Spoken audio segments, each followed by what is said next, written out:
Oh, hi, Jack. Thank you for coming to discuss the details of the concert. It's a real help. No problem, Amy. I'm looking forward to throwing some ideas around. Shall we order coffee before we begin? Yes, I'll have a cappuccino, please. Right. First on the agenda is deciding who the intended audience is, because we'll obviously have to base our choice of music on this. The thing to do before they start is order coffee. So, coffee has been written in the space. Now we shall begin. You should answer the questions as you listen, because you will not hear the recording a second time. Listen carefully and answer questions 1 to 5. Oh, hi, Jack. Thank you for coming to discuss the details of the concert. It's a real help. No problem, Amy. I'm looking forward to throwing some ideas around. Shall we order coffee before we begin? Yes, I'll have a cappuccino, please. Right. First on the agenda is deciding who the intended audience is, because we'll obviously have to base our choice of music on this. Classical concerts are held all the time, but I'd really like to do something different and make it special. What do you think about holding it outside? I like the idea, but the weather is too unpredictable. What if we host the concert for children? We could make it more lighthearted, and everyone could dress up in costume. What a wonderful idea! We could host the event every afternoon so that children can attend after school. How much do you think we should charge? I don't think we should charge more than $5 for the student tickets. No, I think that $4 would be a fair price. We can charge adults a little bit more. I'd say that $6.50 is suitable. Okay, great. That should hopefully cover the costs of running the event. The local press will be in attendance to take photographs to print in the newspaper, so we'll also need to organize a press tent. It's all so exciting. There will also be a representative from the local radio station broadcasting live. They're predicting is that over 1,000 people will tune in to listen. Now that we're agreed, let's move on to discuss our other more sophisticated concert, where we'll be hosting a number of well-known opera performers. As the majority of people will be at work during the day, I suggest that the concert takes place in the late afternoon or evening. Which do you think? I think we should definitely hold an evening concert. The darkness will make the entire performance more dramatic. Yes, that will be fantastic. Let's host the event on Friday when everyone can wind down after finishing a week of work. It'll be a lovely start to the weekend. As it will be a lavish and elegant event, I think we should set quite a high entrance fee of around $40. It'll give us some extra money to spend on decorations. That sounds fair. Instead of using chandeliers and electric lights, we should decorate the marquee with candles instead. It would be so romantic. Okay, perfect. Before you hear the rest of the conversation, you have some time to look at questions 6 to 10.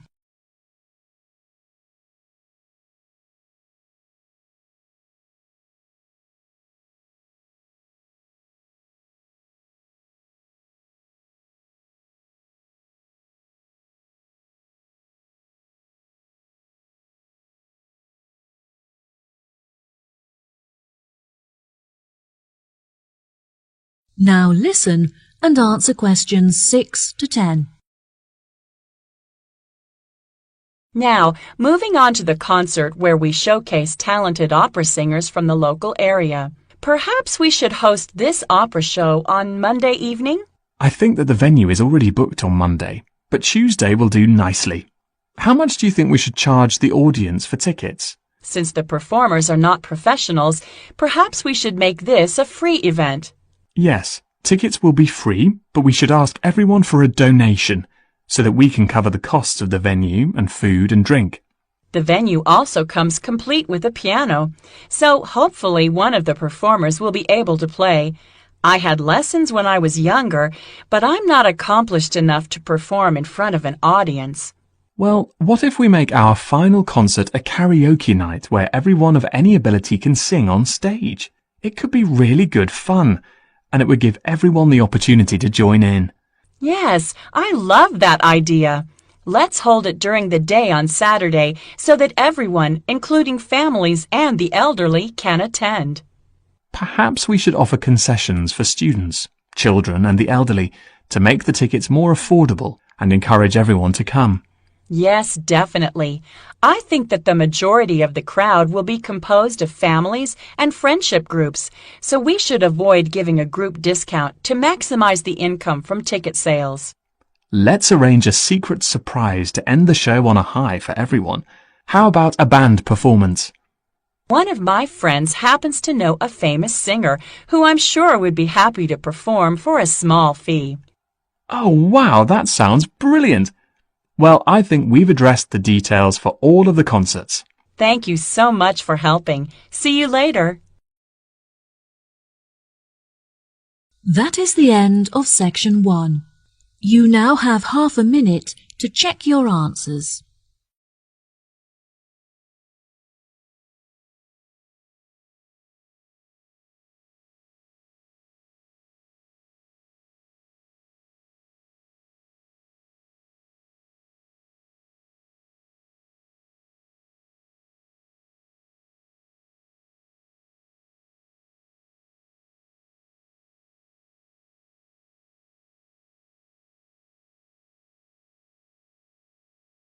Section 2. You will hear a radio program giving some advice about saving energy. First, you'll have some time to look at questions 11 to 16.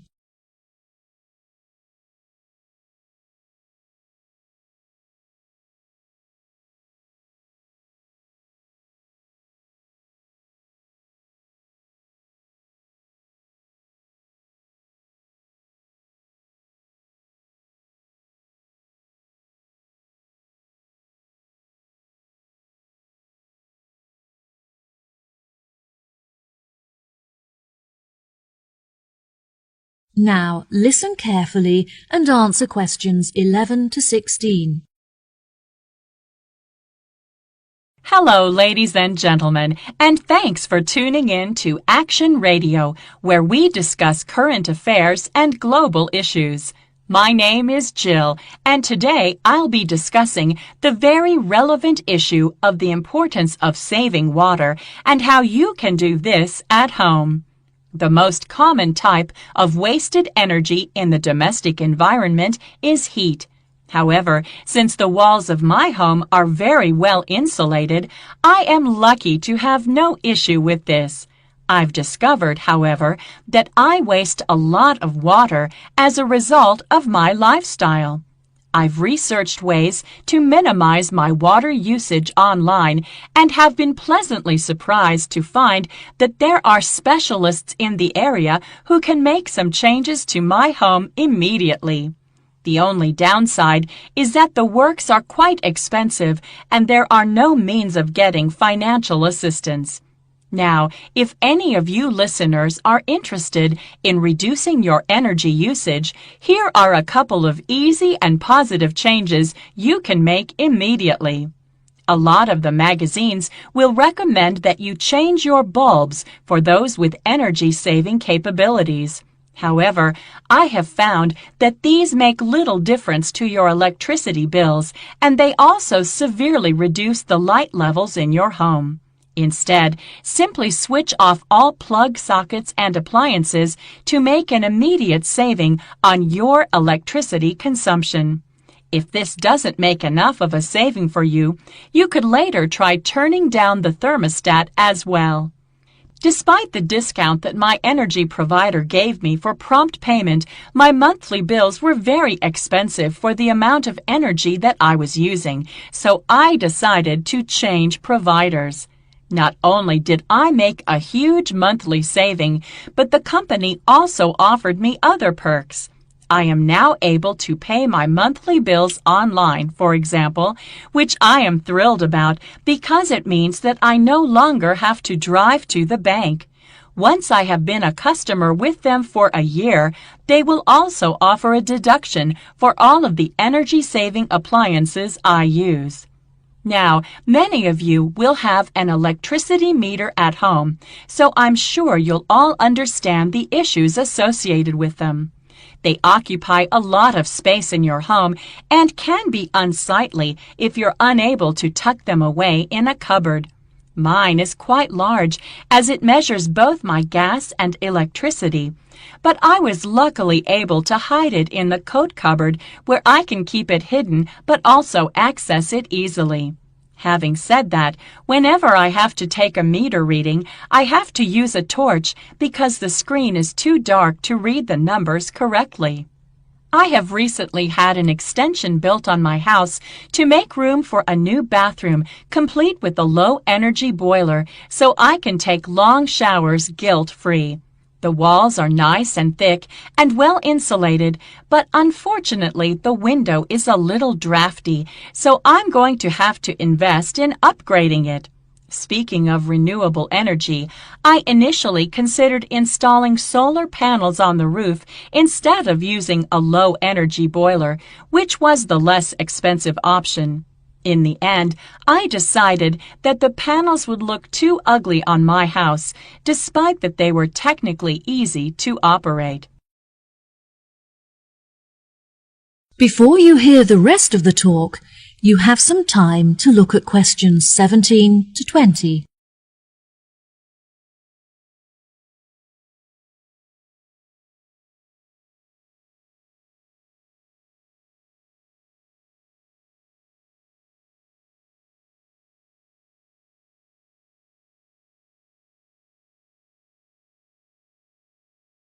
Now listen and answer questions 17 to 20.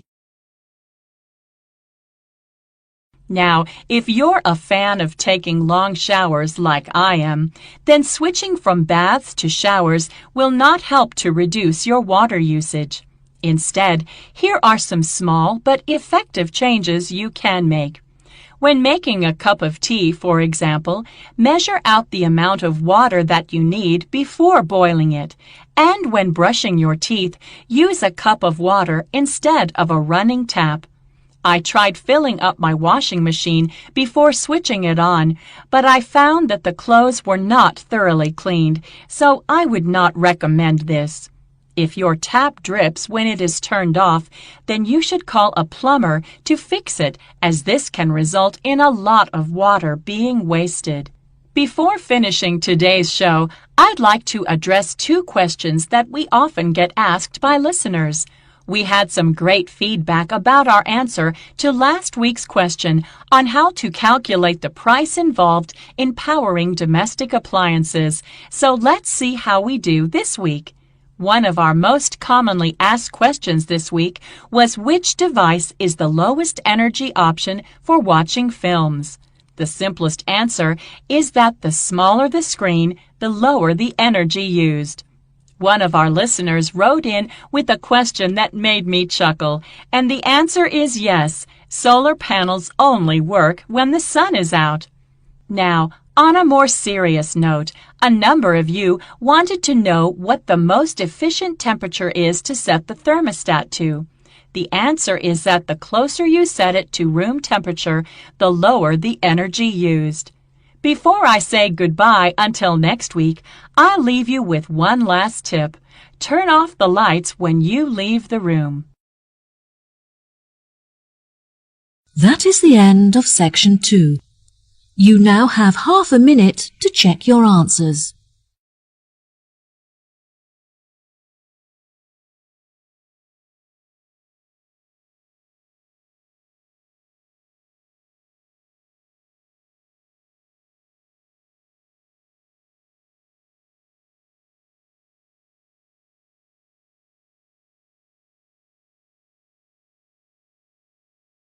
Part 3. You will hear a student, Millie, and her professor, Mr. Fraser, discussing medicine courses. First, you have some time to look at questions 21 to 24.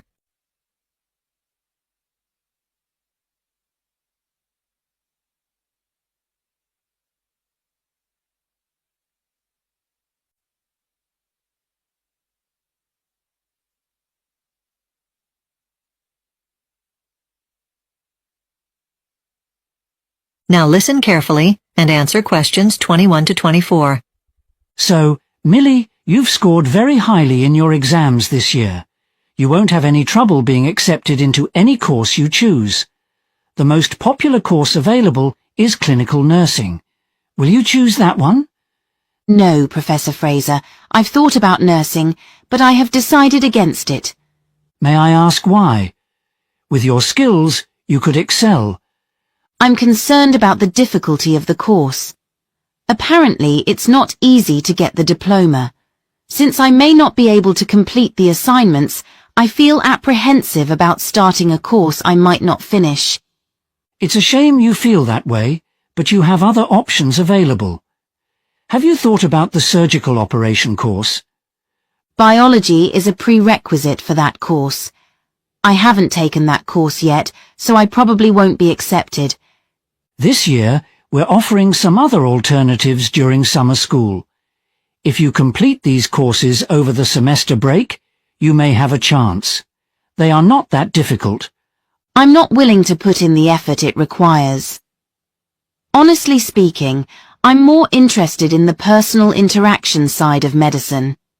Are there any relevant courses I could apply for? Certainly, sociology is beneficial, especially if you wish to further your studies in pediatric care. During the class, you will have the opportunity to work with people of all ages, but in particular, young ones. What career prospects are there for me once I've completed the course? Believe it or not, many students who complete the sociology studies go on to work in a different field. They find it a rewarding and fulfilling career to work with people who have disability and help them improve the quality of life. I see. That sounds great. Thank you. Before you hear the rest of the discussion, you have some time to look at questions 25 to 30.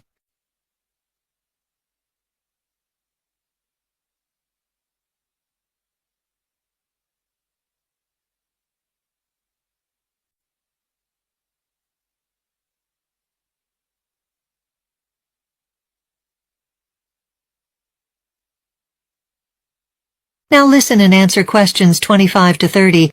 I'm just not sure what I want to do with my life. What do you suggest? Would you recommend studying 2 courses at once so as not to limit my options?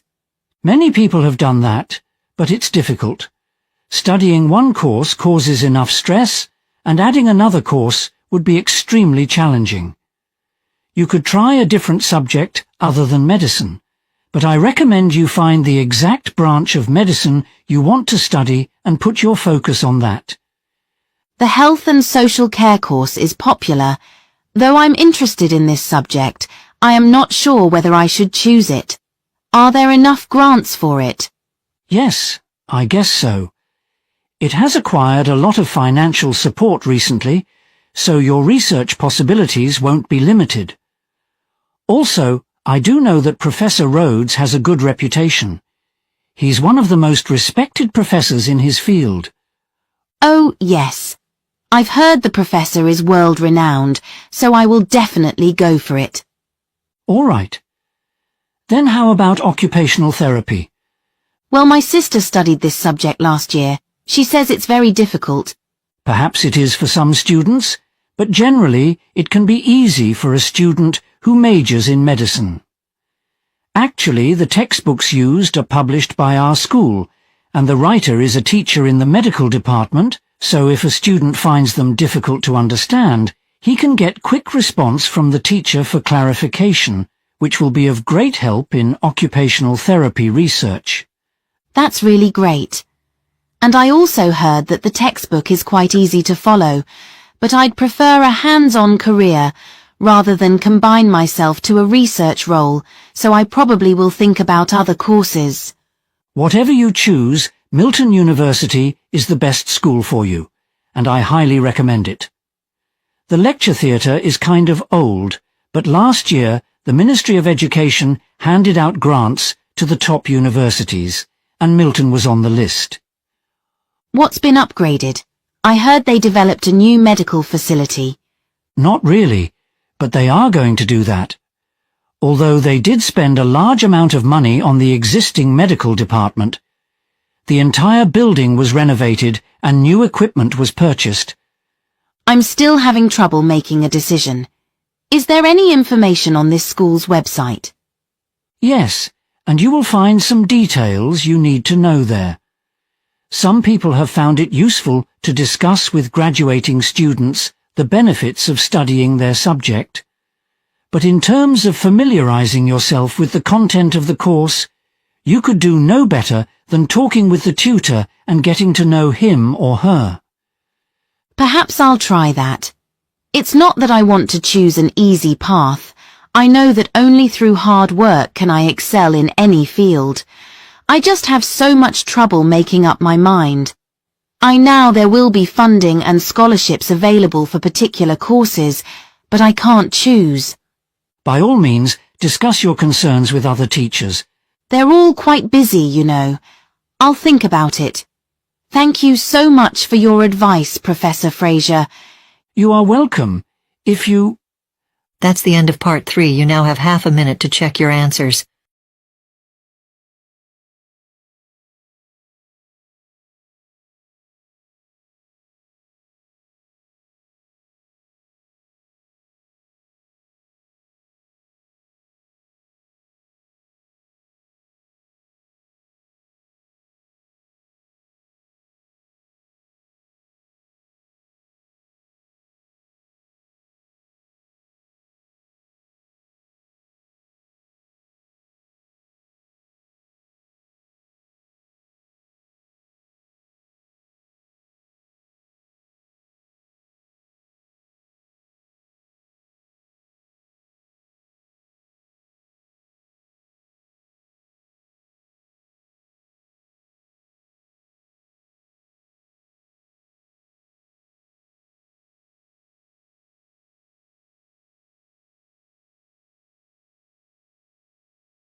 Today, we'll continue that discussion by looking at dormancy.